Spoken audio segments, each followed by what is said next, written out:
Hello students, स्वागत है आप सभी का वोल्केनो आईएएस के इस प्लेटफॉर्म पे।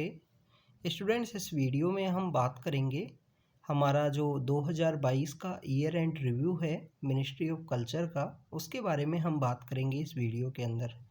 बेसिकली स्टूडेंट्स, हर एक मिनिस्ट्री के द्वारा हर एक ईयर पे कंप्लीट होने पे एक रिव्यू है उसे निकाला जाता है। तो वो हर एक मिनिस्ट्री का होता है। हमारे एग्ज़ाम के पॉइंट ऑफ व्यू से जो मिनिस्ट्री हमारे एग्ज़ाम के पॉइंट ऑफ व्यू से इम्पोर्टेंट हैं, उन मिनिस्ट्रीज़ का जो ईयर एंड रिव्यू है उसको हम आपके लिए अपलोड कर देंगे। जो भी 5 से 10 मिनिस्ट्री जो हमारे एग्ज़ाम के लिए इम्पोर्टेंट हैं, उन मिनिस्ट्रीज़ के द्वारा क्या क्या इनिशिएटिव लिया गया उसके बारे में हम डिस्कस करेंगे। इसके थ्रू आपका बेनिफिट ये होगा कि 2022 के अंदर जो भी टॉपिक न्यूज़ के अंदर रहे होंगे, जो भी टॉपिक आपको पता होंगे, उनका एक बार रिवीजन हो जाएगा आपके लिए।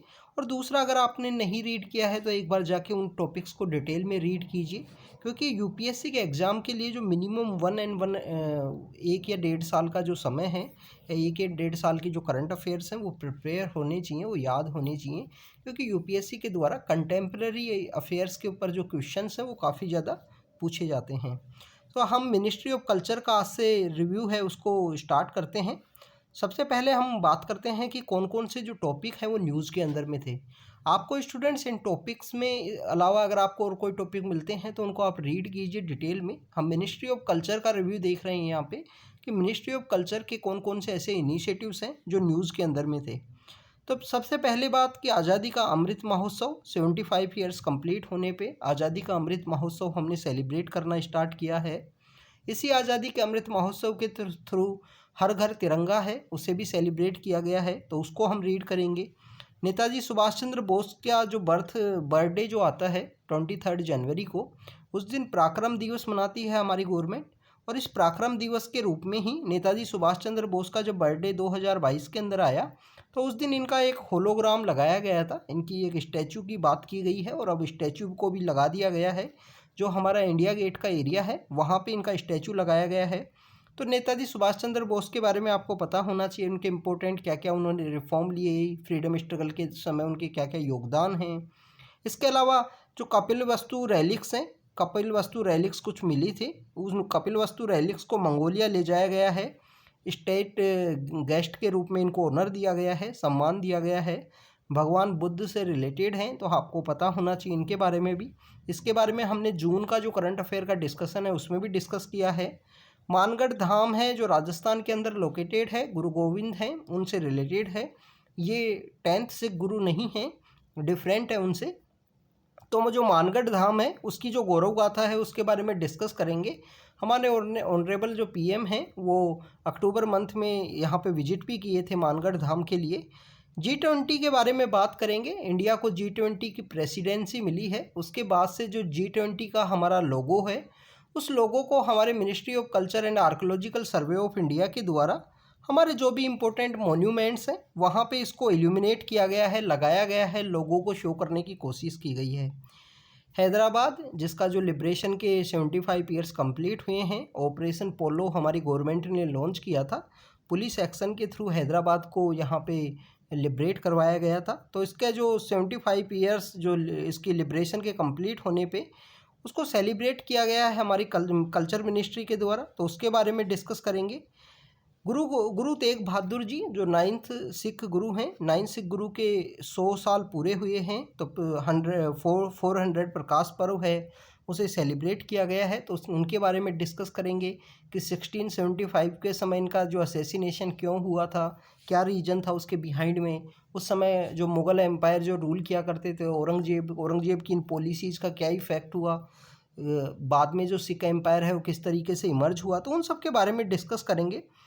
अल्लूरी सीतारामा राजू हैं, इनके बारे में हमने काफ़ी बार डिस्कस किया है, तो इनके बारे में भी देखेंगे क्योंकि इनकी बर्थ एनिवर्सरी सेलिब्रेट की गई थी, हमारे ऑनरेबल पीएम सर ने अटेंड की थी इनकी बर्थ एनिवर्सरी को। 150 बर्थ एनिवर्सरी महर्षि अरबिंदो की सेलिब्रेट की गई है। फिलोसफर भी हैं, हमारे फ्रीडम स्ट्रगल के समय भी इन्होंने काफ़ी अच्छा कंट्रीब्यूट किया है, इनके बारे में आपको ज़रूर पता होना चाहिए। स्टूडेंट्स, कोई भी पर्सनैलिटी अगर न्यूज़ के अंदर होती है तो आप उसके बारे में डिटेल से रीड कीजिए, जो अपनी स्टैंडर्ड बुक्स के अंदर उनके बारे में क्या क्या मेंशन है, कौन कौन से स्ट्रगल में उन्होंने पार्टिसिपेट किया है। इस तरीके से आप प्रिपेयर करोगे ना, जब आप यूपीएससी के एग्ज़ाम के लिए आप अच्छे से प्रिपेयर हो पाओगे, क्योंकि यूपीएससी के द्वारा क्वेश्चंस यहीं से उठाए जाते हैं। इनका स्टैटिक पार्ट से रिलेटेड क्वेश्चंस पूछ लिए जाते हैं। इसके अलावा स्टूडेंट 250 बर्थ एनिवर्सरी है राजा राम मोहन रॉय जी की। राजा राम मोहन रॉय जो बेसिकली आपको पता ही होगा, सती प्रथा के खिलाफ इन्होंने आवाज़ उठाई थी, उनके अगेंस्ट में इन्होंने प्रोटेस्ट किया। राजा राम मोहन रॉय जिन्होंने मल्टी लिंग्विस्टिक ये पर्सनैलिटी थे, बहुत सारी लैंग्वेजेज जाना करते थे।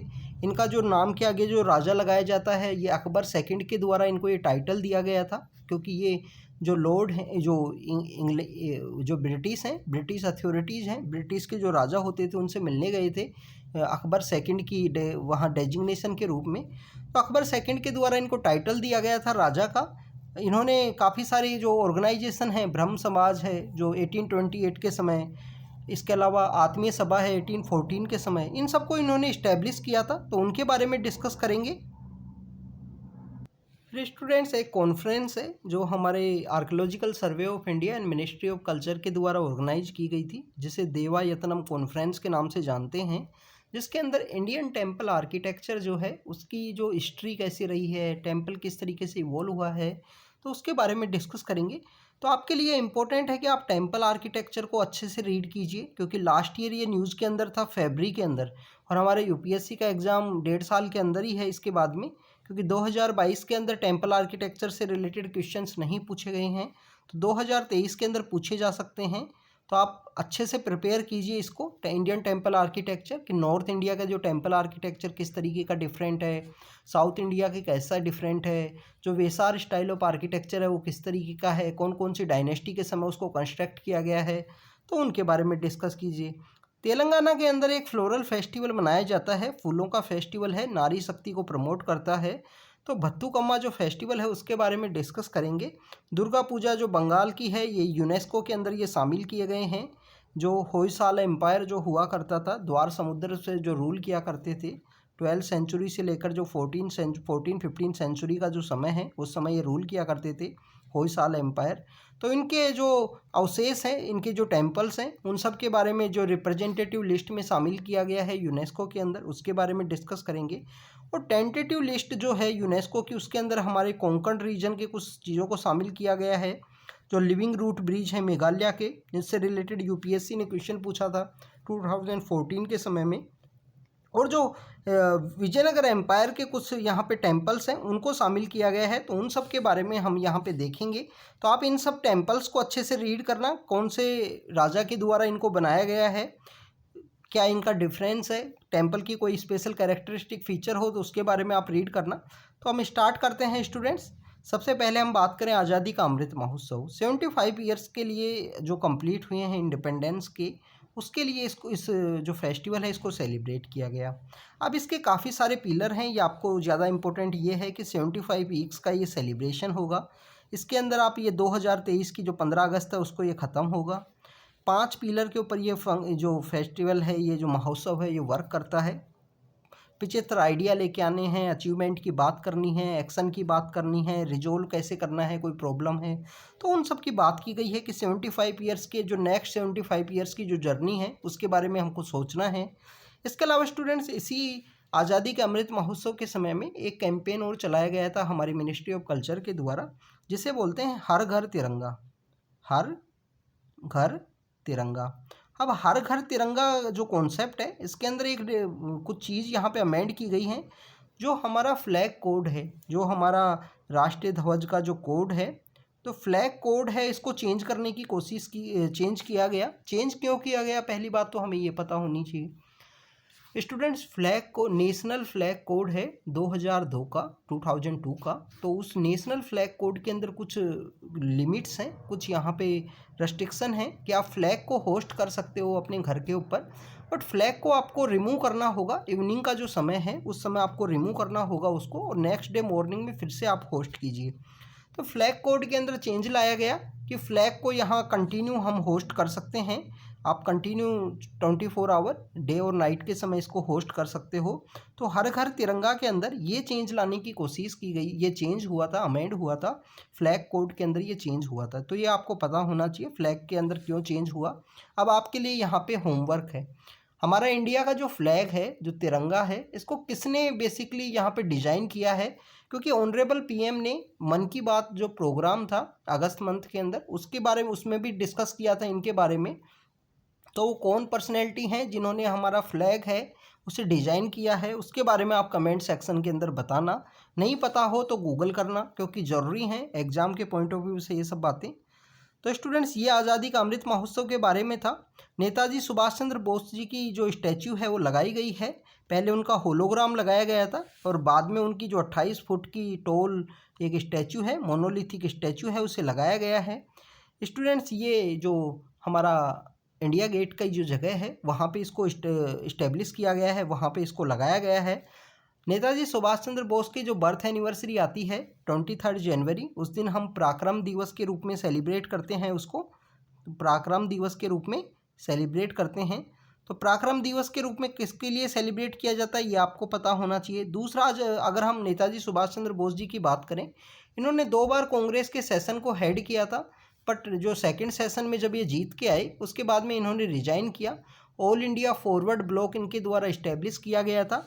आज़ाद हिंद फौज जो इंडियन नेशनल आर्मी हुआ करती थी, जिसको कैप्टन मोहन सिंह के द्वारा, रास बिहारी बोस के द्वारा इस्टेब्लिश किया गया था, उस इंडियन नेशनल आर्मी को रीनेम किया इन्होंने, आज़ाद हिंद फौज के नाम से रखा।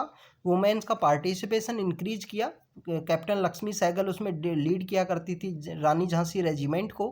मोरेन जो मणिपुर के अंदर लोकेटेड है, वहाँ पे पहली बार इंडिया का जो फ्लैग है उसे होस्ट किया।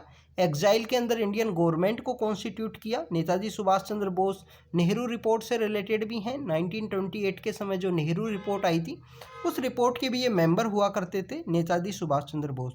तो ये इनकी कुछ जर्नी है जिन्होंने इन्होंने पार्टिसिपेट किया है। इनके बारे में आपको डिटेल में रीड करना है कि दहली चलो का नारा कब दिया इन्होंने तुम मुझे खून दो मैं तुम्हें आज़ादी दूंगा, वो नारा इन्होंने कब दिया था। इन्होंने जो रेडियो के अंदर जो इंडिया को एड्रेस किया था उस समय में इन्होंने जो महात्मा गांधी को बापू वर्ड से जो संबोधित किया उसके बारे में आपको पता होना चाहिए इन सब के बारे में, कि नेताजी सुभाष चंद्र बोस का क्या रोल था।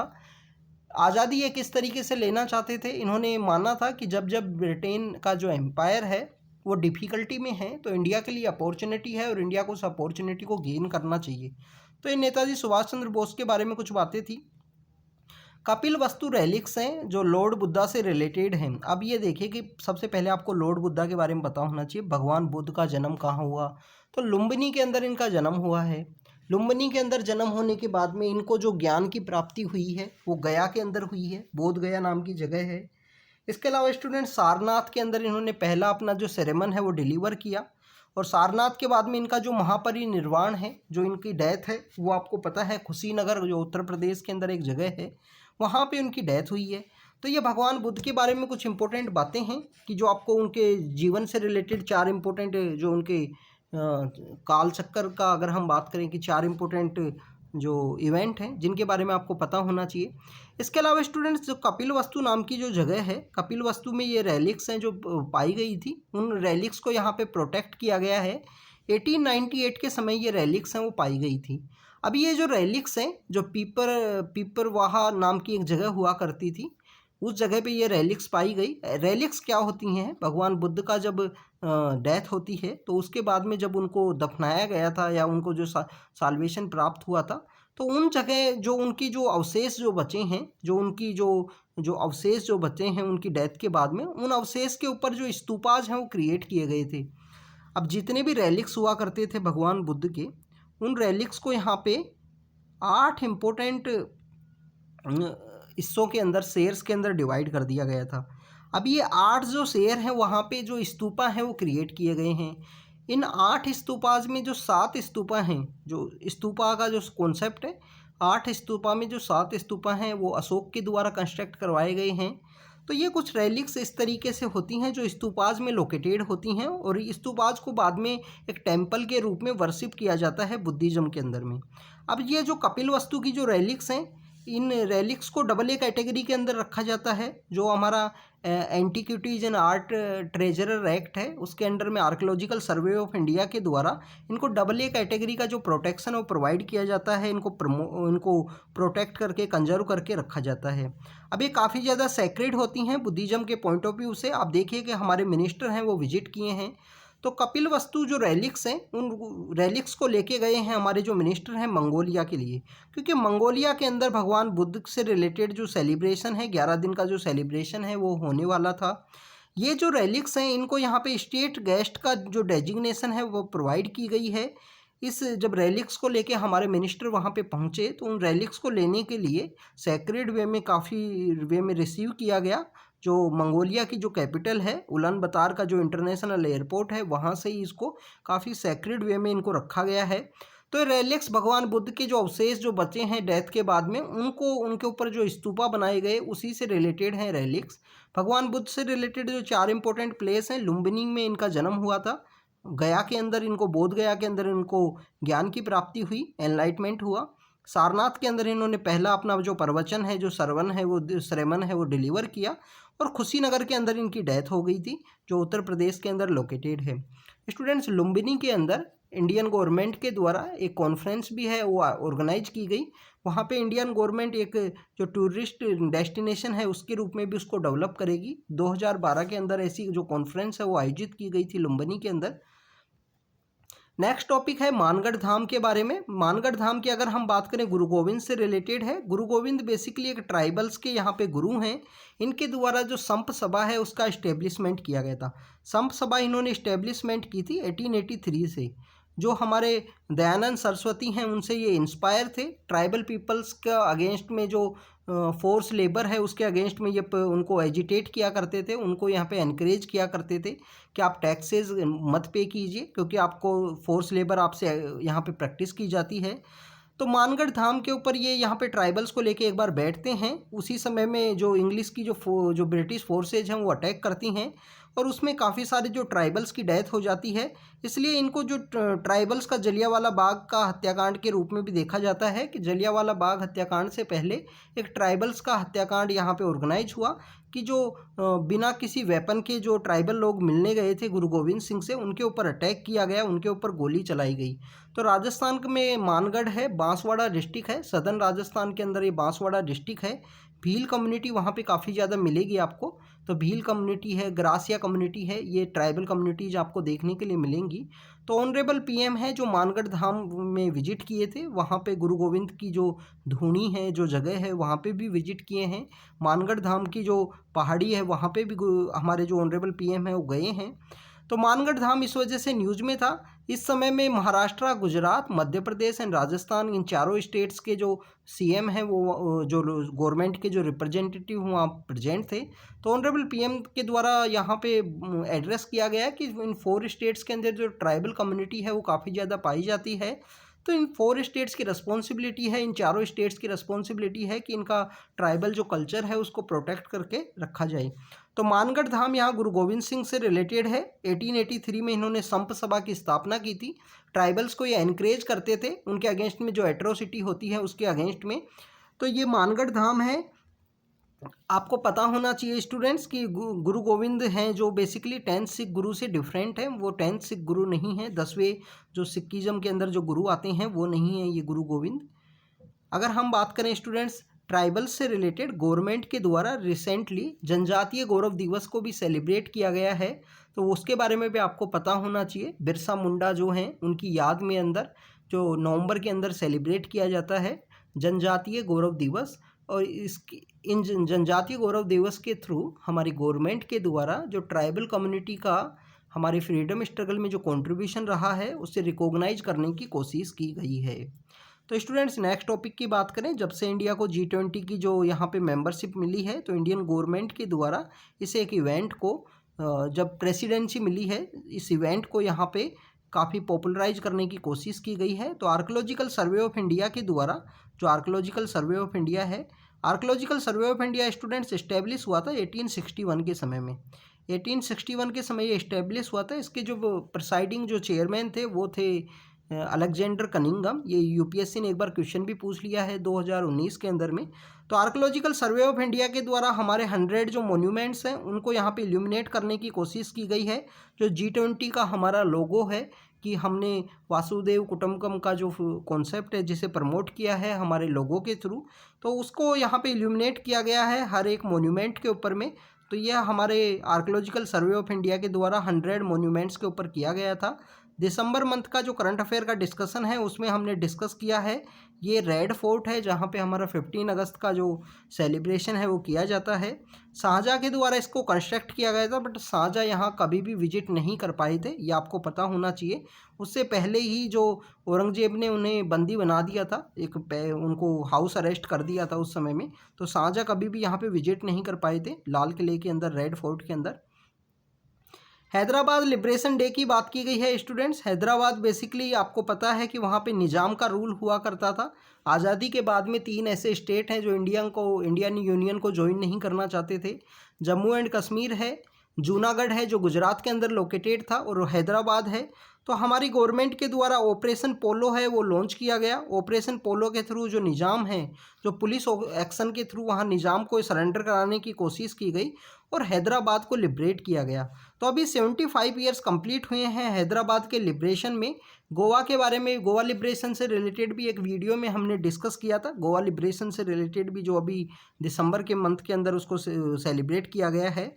तो आर्कोलॉजिकल सर्वे ऑफ इंडिया के द्वारा जो हैदराबाद के अंदर जो मोन्यूमेंट्स हैं उन सबको यहाँ पे इल्यूमिनेट किया गया है, जिसमें गोलकोंडा फोर्ट है, चार मीनार है, उन सबको यहाँ पे इल्यूमिनेट किया गया था जब 75 ईयर्स का जो सेलिब्रेशन है वो कंप्लीट हुआ और इंडियन यूनियन में हैदराबाद को जोड़ा गया। तो ये बाद की कहानी है, आज़ादी मिलने के बाद में कैसे जो हमारी रियासतें हुआ करती थी, जो डिफरेंट प्लेस हुआ करते थे, उनको हमारे होम मिनिस्टर जो थे सरदार वल्लभ भाई पटेल के द्वारा जिस तरीके से इनको जोड़ा गया और इंडिया को एक यूनियन बनाया गया, तो वो भी एक रिमार्केबल हिस्ट्री है। नेक्स्ट टॉपिक की अगर हम बात करें, गुरु तेग बहादुर जी से रिलेटेड है। ये 9 सिख गुरु थे। 9 सिख गुरु होते हुए इनको हिंद की चादर के रूप में भी प्रोनाउंस किया जाता है। अभी रिसेंटली इनका जो 400 प्रकाश पर्व है वो हमारी गवर्नमेंट ने सेलिब्रेट किया है। 1675 के समय में इनको बेसिकली असैसिनेट कर दिया गया था औरंगजेब के द्वारा दिल्ली के अंदर। तो इनको जो असैसिनेट किया गया था वहाँ पे आजकल जो गुरुद्वारा है शीशगंज साहिब, चांदनी चौक में जो शीशगंज साहिब नाम का गुरुद्वारा है, वो जो इनको असैसिनेट किया गया था वहीं पे वो सिचुएटेड है। इनको दफनाया जो गया था गुरुद्वारा रकाबगंज के अंदर इनको रखा गया था आफ्टर द इनकी डेथ के लिए। तो रकाबगंज भी दिल्ली के अंदर ही लोकेटेड है। तो ये जो दोनों गुरुद्वारा इनसे एसोसिएटेड हैं, आपको पता होना चाहिए। गुरुद्वारा शीशगंज साहिब जो चांदनी चौक के अंदर लोकेटेड है दिल्ली के अंदर, और गुरुद्वारा रकाबगंज है जो आपको लुटियंस दिल्ली है उसके अंदर आपको देखने के लिए मिलेगा, गुरुद्वारा रकाबगंज। तो स्टूडेंट्स ये गुरु तेग बहादुर जी से रिलेटेड है। 9 सिख गुरु थे। इन्होंने सिखिज़म को काफ़ी ज़्यादा प्रमोट करने की कोशिश की गई। 1675 के समय इनका असैसिनेशन होता है। उसके बाद में जो 10th सिख गुरु हैं, गुरु गोविंद सिंह पावर के अंदर आते हैं, गुरुशिप के ऊपर आते हैं। इनकी असैसिनेशन के बाद में ऐसा होता है कि जो सिखिज़म है वो यहाँ पे एक रिवोल्ट ऑर्गेनाइज करता है खालसा के ऊपर। एक मार्शल कम्युनिटी के रूप में सिखिज़म को प्रेजेंट किया जाता है, क्योंकि खालसा का इस्टेब्लिशमेंट गुरु गोविंद सिंह के द्वारा 1699 के समय में किया गया और एक मार्शल कम्युनिटी के रूप में सिखिज़म को यहाँ पे इस्टेब्लिश किया गया उसके बाद में, इनका असैसिनेशन के बाद में। तो ये स्टूडेंट्स गुरु तेग बहादुर जी का जो 400 प्रकाश पर्व है वो हमें सेलिब्रेट किया, उससे रिलेटेड था। अल्लूरी सीतारामा राजू जिनकी 125 जो बर्थ एनिवर्सरी है वो सेलिब्रेट की गई है। अभी रिसेंटली हमारे पीएम हैं वो विजिट किए हैं, इनकी मूर्ति भी वहाँ पे इस्टेब्लिश की गई, ब्रॉन्ज स्टैच्यू इनकी मूर्ति है उसे इस्टेब्लिश किया गया है वहाँ पे। इनको रैम्पा रिबेलियन जो है 1922 के समय एक रिबेलियन हुई थी, रैम्पा रिबेलियन, उसका हीरो माना जाता है। बेसिकली ये ट्राइबल कम्युनिटीज़ की जो राइट्स हैं उनके लिए कंटिन्यू लड़ते रहे, इसलिए इनको मन्यम वीरुडू, मन्यम मीन्स द जो जंगल है उसका, वीरुडू मतलब हीरो, तो जो जंगल के हीरो के रूप में भी इनको प्रोनाउंस किया जाता है, बोला जाता है लोकल पीपल्स के द्वारा। तो आपसे क्वेश्चन पूछ लिया जाएगा कि रैम्पा रिबेलियन से रिलेटेड पर्सन कौन है, अल्लूरी सीतारामा राजू हैं। इसके अलावा आपसे पूछ लिया जाएगा कौन सी पर्सनैलिटी हैं जिन्हें मन्यम वीरुडू के नाम से जाना जाता है, तो वो भी अल्लूरी सीतारामा राजू हैं। स्टूडेंट्स इनके द्वारा मद्रास फॉरेस्ट एक्ट आया था गवर्नमेंट उस समय ब्रिटिश अथॉरिटीज़ के द्वारा, तो उसके अगेंस्ट में ये प्रोटेस्ट किए थे क्योंकि उसके अंदर जो शिफ्टिंग कल्टीवेशन जो प्रैक्टिस की जाती है ट्राइबल कम्युनिटी के द्वारा, पोडू उसको बोला करते हैं, तो पोडू की प्रैक्टिस को बेसिकली वहाँ पे बैन कर दिया गया था। तो उसके अगेंस्ट में ये यहाँ पे इन्होंने प्रोटेस्ट किया, इन्होंने रैंपा रिबेलियन को ऑर्गेनाइज करवाया और रैंपा रिबेलियन के थ्रू काफ़ी सारे ट्राइबल कम्युनिटी हैं उन्होंने ब्रिटिश अथॉरिटी के अगेंस्ट में काफ़ी ज़्यादा एक्शंस हैं उनको यहाँ पे हीरोइक एक्शंस हैं उनको शो किया था। तो ये अल्लूरी सीतारामा राजू हैं, इनके बारे में एक डिटेल वीडियो हमने अपलोड किया है, आप जाके वहाँ पे उनको देख सकते हो। स्टूडेंट श्री अरबिंदो गुरु हैं, उनकी 150 बर्थ एनिवर्सरी है वो कंप्लीट हुई है। तो 150 बर्थ एनिवर्सरी की वजह से ये न्यूज़ में थे। हमारी गवर्नमेंट के द्वारा एक पोस्टल स्टाम्प है और जो कॉइन है वो इनके नाम के ऊपर यहाँ पे रिलीज किया गया है, तो इस वजह से आपको इनके बारे में पता होना चाहिए। काफ़ी इंपॉर्टेंट पर्सनैलिटी हैं श्री अरबिंदो गुरु। इसके अलावा अगर आप पुडुचेरी कभी विजिट करते हो तो पुडुचेरी के अंदर इनके आश्रम लोकेटेड हैं। लास्ट फेज में अपनी लाइफ का जो लेटर फेज था उसके अंदर में ये बेसिकली पहले तो ये रिवॉल्यूशनरी एक्टिविस्ट के रूप में इन्होंने पार्टिसिपेट किया है इंडियन फ्रीडम स्ट्रगल के समय में, बट लेटर फेज में स्टूडेंट्स इनके द्वारा जो मेडिटेशन है जो योगा है उसको प्रमोट किया गया इनके श्री अरबिंदो गुरु के द्वारा। तो ये बेसिकली मिनिस्ट्री ऑफ कल्चर के द्वारा इनसे रिलेटेड जो कॉन्फ्रेंस है वो आयोजित कराई गई। इनके जब 75 ईयर्स हमारे इंडिपेंडेंस के कंप्लीट हुए हैं, श्री अरबिंदो गुरु की जो बर्थ एनिवर्सरी है उसके 150 जो ईयर्स कंप्लीट हुए हैं, तो इनके रिलेटेड हमारी मिनिस्ट्री ऑफ कल्चर के द्वारा एक कॉन्फ्रेंस आयोजित कराई गई कि जो 75 प्रिजन हैं, जो जेल हैं हमारे देश की, वहाँ पे अरबिंदो गुरु की जो फिलोसफी है उसे बताया जाएगा, जो प्रिजनर्स हैं उनको समझाया जाएगा, लाइफ से रिलेटेड बातें वहाँ पे की जाएंगी।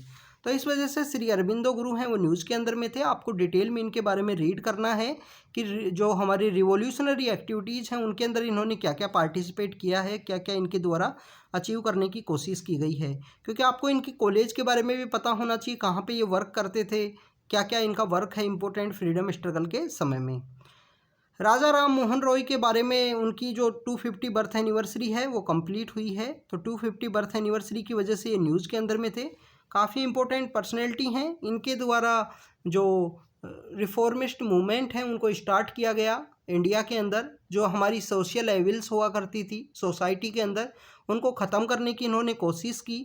इन्हीं के जो सोशल एविल्स को ख़त्म करने के मूवमेंट को देखते हुए 1813 का एक एक्ट आता है, चार्टर एक्ट ऑफ 1813, जिसके अंदर क्रिश्चियन मिशनरीज़ को इंडिया के अंदर अलाउ किया गया था कि क्रिश्चियन मिशनरीज़ यहाँ पे एजुकेशन के काम के साथ साथ जो कन्वर्जन की जो एक्टिविटी है वो कर सके, यहाँ पे लोगों को जो क्रिश्चियनिटी है उसके लिए प्रमोट किया जा सके। तो ये राजा राम मोहन रॉय उस समय के पर्सन हैं, तो इन्होंने बेसिकली इंडियन जो सोसाइटी के अंदर सोशल एविल्स हैं उनको ख़त्म करने के लिए काफ़ी सारे जो प्रोटेस्ट मूवमेंट हैं वो ऑर्गेनाइज किए थे। राजा राम मोहन राय का ही जो वर्क है जिसकी वजह से सती है उसको 1828 के समय में अबोलिश किया गया। इनके द्वारा जो ब्रह्म समाज है उसको इस्टेब्लिश किया गया। लेटर फेज में ब्रह्म समाज के काफ़ी सारी जो ब्रांच हैं, आदि ब्रह्म समाज, साधारण ब्रह्म समाज आपको देखने के लिए मिलेंगे, तो उसके बारे में भी आपको पता होना चाहिए। तो 1828 के समय में इनके द्वारा ब्रह्म समाज इस्टेब्लिश किया गया था। आत्मीय सभा जो है वो इनके द्वारा 1814 में स्टार्ट की गई थी। काफ़ी सारी किताबें इनके द्वारा लिखी गई हैं। हर एक लैंग्वेज के जानकार थे, पर्शियन ये जानते थे, हिंदी ये जानते थे, इंग्लिश ये जानते थे, तो काफ़ी सारी मल्टी जो लैंग्वेज हैं उनके ये जानकार हुआ करते थे। तो राजा राम मोहन रॉय वो पर्सनैलिटी हैं, तो इनके बारे में आपको डिटेल में पता होना चाहिए। राजा जो इनके नाम के आगे लगता है, ये एक बार ब्रिटेन के अंदर गए थे, हमारे जो अकबर सेकंड नाम के राजा होते थे उनको रिप्रेजेंट करने के लिए, तो इसकी वजह से इनके नाम के आगे जो राजा है वो लगाया जाता है। तो ये राजा राम मोहन रॉय की जर्नी है, जिनके 250 बर्थ एनिवर्सरी है वो अभी सेलिब्रेट की गई है, इस वजह से न्यूज़ में थे। नेक्स्ट अगर हम बात करें स्टूडेंट, नेक्स्ट है देवायतनम जो कॉन्फ्रेंस है, जो हमारे archaeological survey of India and ministry of culture के द्वारा ऑर्गेनाइज की गई हम्पी के अंदर। हम्पी जो विजयनगर एम्पायर की कैपिटल हुआ करती थी। तो स्टूडेंट्स वहाँ पे जब कॉन्फ्रेंस आयोजित की गई तो वहाँ पे इंडियन टेम्पल आर्किटेक्चर के बारे में बात की गई है कि Indian temple architecture different type का है। नगारा स्टाइल ऑफ आर्किटेक्चर जो नॉर्दर्न इंडिया में आपको देखने के लिए मिलता है, वेसारा जो है बेसिकली मिक्स है द्रविड़ का and Nagar style of architecture का। कलिंगा स्टाइल ऑफ आर्किटेक्चर एक डिफरेंट आर्किटेक्चर है। तो इन सभी आर्किटेक्चर्स के बारे में आपको पता होना चाहिए। 2022 का जब प्रीलिम्स का एग्ज़ाम था तो उस समय काफ़ी ज़्यादा ये टॉपिक न्यूज़ के अंदर में था, बट यूपीएससी के द्वारा 2022 के अंदर क्वेश्चन नहीं पूछा गया है। तो हो सकता है 2023 के अंदर टेम्पल आर्किटेक्चर से क्वेश्चन पूछ लिया जाए। तो आप इनको अच्छे से प्रिपेयर कीजिए सभी टेम्पल आर्किटेक्चर्स को, कि नगारा स्टाइल ऑफ आर्किटेक्चर में क्या डिफरेंस है, किस तरीके का यहाँ पे इसको शिखर बोलते हैं या विमान बोलते हैं, क्या गर्भगृह कहाँ पे होता है, मंडप कहाँ पे है, गोपुराम है या नहीं है, क्योंकि द्रविड़ स्टाइल ऑफ आर्किटेक्चर के अंदर गोपुराम है, आपको पता होना चाहिए। इसके अलावा टेम्पल के चारों तरफ बाउंड्री है या नहीं है, इसके बारे में भी पता होना चाहिए। लेविसली डेकोरेटेड कहाँ है, प्लेन वॉल है या नहीं है, क्योंकि इस तरीके का आप जब आर्किटेक्चर को इस तरीके से कंपैरिजन के वे में रीड करोगे तो आपको ज़्यादा बेटर वे में अंडरस्टैंडिंग आएगी। तो इस वजह से ये जो टॉपिक है वो न्यूज़ के अंदर था। देवायतनम जो कॉन्फ्रेंस है हम्पी के अंदर उसको ऑर्गेनाइज किया गया। इसके अलावा वेसार स्टाइल ऑफ आर्किटेक्चर के बारे में आपको पता होना चाहिए कि जो विजयनगर एम्पायर है, होयसाल जो एम्पायर है, राष्ट्रकूट है, चालुक्यास हैं, उनके द्वारा इस जो मिक्स आर्किटेक्चर की जो फॉर्म है जिसे यहाँ पे प्रमोट किया गया था, जिसके अंदर आपको मंटापा देखने के लिए मिलते हैं, मंटापा आपको देखने के लिए मिलते हैं, पिलर आपको देखने के लिए मिलते हैं टेम्पल के अंदर में। तो ये जो वेसार स्टाइल ऑफ आर्किटेक्चर है उसके बारे में भी आपको पता होना चाहिए। ये तीनों जो टेम्पल आर्किटेक्चर है इनके बारे में यहाँ पे बताया गया है। आप देखिए कि अब इसको क्या बोलते हैं ये आपको पता होना चाहिए। शिखर है, विमान है, वेसार स्टाइल ऑफ आर्किटेक्चर में इस तरीके का इन दोनों का जो मिक्स है वो आपको देखने के लिए मिलेगा। तो इन तीनों आर्किटेक्चर्स का जो डिफरेंट स्कूल्स हैं उनको भी आप प्रिपेयर कीजिए यहाँ पे। अगर हम बात करें नेक्स्ट टॉपिक की, नेक्स्ट टॉपिक है बथुकम्मा के बारे में। बथुकम्मा बेसिकली एक फ्लोरल फेस्टिवल है, तेलंगाना के अंदर इसको सेलिब्रेट किया जाता है। महागौरी हैं उनके रूप में सेलिब्रेट किया जाता है, जिसको लाइफ गिवर के रूप में मानते हैं। और एक फ्लोरल फेस्टिवल है। आप देखिए कि फूलों की यहाँ पे जो पूजा है वो की जाती है, डिफरेंट मूर्तियाँ बनाई जाती हैं। तो तेलंगाना का फ्लोरल फेस्टिवल है बथुकम्मा। इसको सेलिब्रेट किया गया था, जो हमारा कर्तव्य पथ है वहाँ पे इसको सेलिब्रेट किया गया। कर्तव्य पथ के ऊपर बथुकम्मा है, उसको सेलिब्रेट के समय जो मिनिस्ट्री ऑफ कल्चर के द्वारा एक जो फेस्टिवल के रूप में इसको ऑर्गेनाइज किया गया था वहाँ पे। तो इस वजह से न्यूज़ के अंदर में था। तो आपको बथुकम्मा के बारे में पता होना चाहिए क्या है, क्योंकि फ्लोरल फेस्टिवल से रिलेटेड यूपीएससी क्वेश्चन पूछ लेती है। हमारे ऑनरेबल पीएम सर ने भी जब अप्रैल के अंदर मन की बात थी 2022 के अंदर, और अक्टूबर मंथ के अंदर जो मन की बात थी, उन दोनों के अंदर इन्होंने जो डिफरेंट जो फेस्टिवल्स हैं कंट्री के उसके बारे में डिस्कस किया था। तो आपको जो अलग अलग फेस्टिवल्स हैं उनके बारे में पता होना चाहिए। इन्हीं फेस्टिवल्स में एक फेस्टिवल है दुर्गा पूजा। अब दुर्गा पूजा को यूनेस्को की जो हमारी लिस्ट है, उस जो रिप्रेजेंटेटिव लिस्ट है इंटेंजिबल कल्चरल हेरिटेज की, उसके अंदर शामिल किया गया है। दुर्गा पूजा कहाँ पे परफॉर्म की जाती है? ये बंगाल के अंदर परफॉर्म की जाती है, आपको पता होना चाहिए। तो दुर्गा पूजा को जो रिप्रेजेंटेटिव लिस्ट है इंटेंजिबल कल्चरल हेरिटेज की, वहाँ पे शामिल किया गया है। इसके बारे में आपको पता होना चाहिए। दुर्गा पूजा कब सेलिब्रेट की जाती है? जो हमारा सितंबर अक्टूबर का जो मंथ होता है उस समय जो नवरात्रि होते हैं उस समय में इसको सेलिब्रेट किया जाता है दुर्गा पूजा को।